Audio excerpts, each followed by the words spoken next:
বিটিসির market একেবারেই crash হয়ে গেছে। 1,26,000 থেকে 1,11,000-এ চলে আসছে। তো অনেকেই হয়তো প্যানিকে আছেন যে বিটিসি কি আর আপে যাবে? তো কোনো টেনশন না নিয়েই আপনারা চাইলে বিভিন্ন কয়েন কিনে রাখতে পারেন। তাহলে ইনশাআল্লাহ ভালো প্রফিট করবেন।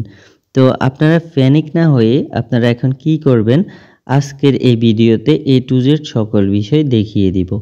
তো প্রথমে যে বিষয়টা মাথায় রাখতে হবে, এখন দেখেন বিটিসি কিন্তু একটু একটু করে আপে যাচ্ছে। তো এই বিষয়টা মাথায় রেখে আপনারা এখনই চাইলে মানে যত ডলার ইনভেস্ট ছিল, এখন চাইলে আরও বেশি ডলার ইনভেস্ট করে আপনারা নতুন কয়েন কিনতে পারেন। এখন আসি কি কয়েন কিনবেন, আমি যদি একটু ব্যাগে দিই। দেখেন বন্ধুরা, বিটিসি ডাম্প করা মানে পৃথিবীতে যত কয়েন আছে সকল কয়েন ডাউনে চলে আসা। তো আমরা যদি একটু দেখি, দেখেন অনেক কয়েন, হাজার হাজার কয়েনই কিন্তু ডাউনে চলে আসছে 44-45% মতনই।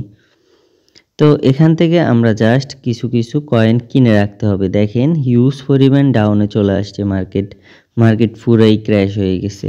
তো আমি প্রথমেই বলছিলাম আপনাদের, দেখেন আমরা সবসময় কিন্তু ইন্ডিকেটর দেখেই ট্রেড করব। তো ইন্ডিকেটর যেহেতু এখন 35-এ আছে মানে হচ্ছে মার্কেটটা অনেকটাই ডাউন।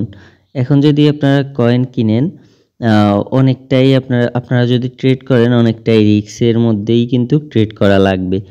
তো আমি এখন যেটা দেখাচ্ছি, মার্কেট কিন্তু একেবারেই নিচে আসছে, যার ফলে কিন্তু মার্কেট আর নিচে যাবে না। মার্কেটের যে রিজেকশন কিন্তু নিয়ে নিছে, মানে মার্কেট কিন্তু আপ ট্রেন্ডে যাওয়া শুরু করছে। তাই আর আপনারা দেরি না করে এখনই কয়েনগুলা কিনতে হবে।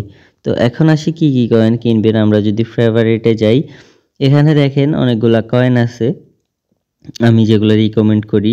প্রথমটা হচ্ছে ফেফে, তারপর হচ্ছে আডা কয়েনটা এখানে নাই, যার ফলে আপনারা নিজেরা চার্জ দিয়ে ওই কয়েনটা কিনবেন। তারপরে হচ্ছে ডাও, তারপরে ফেফে, নিরো, এই কয়েনগুলো আপনারা কিনে রাখেন। 5টা কয়েন কিনে রাখেন, আর পিছনের দিকে তাকাতে হবে না। তো আশা করি এই বিষয়গুলো বুঝতে পারছেন। যদি কোনো সমস্যা হয় বাইন্যান্স সম্পর্কে তাহলে অবশ্যই জানাবেন। দেখা হচ্ছে নেক্সট কোনো ভিডিওতে।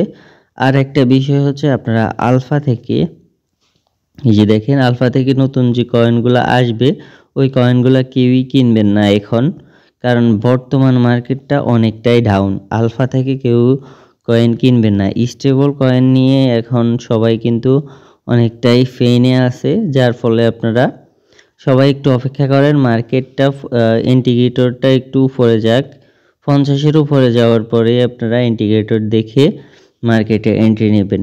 হ্যাঁ, তো আশা করি A to Z সকল বিষয় বুঝতে পারছেন। অবশ্যই চ্যানেলকে সাবস্ক্রাইব করবেন বাইন্যান্স সম্পর্কিত A to Z সকল ভিডিও পেতে। তো সবাই ভালো থাকবেন, সুস্থ থাকবেন। আল্লাহ হাফেজ।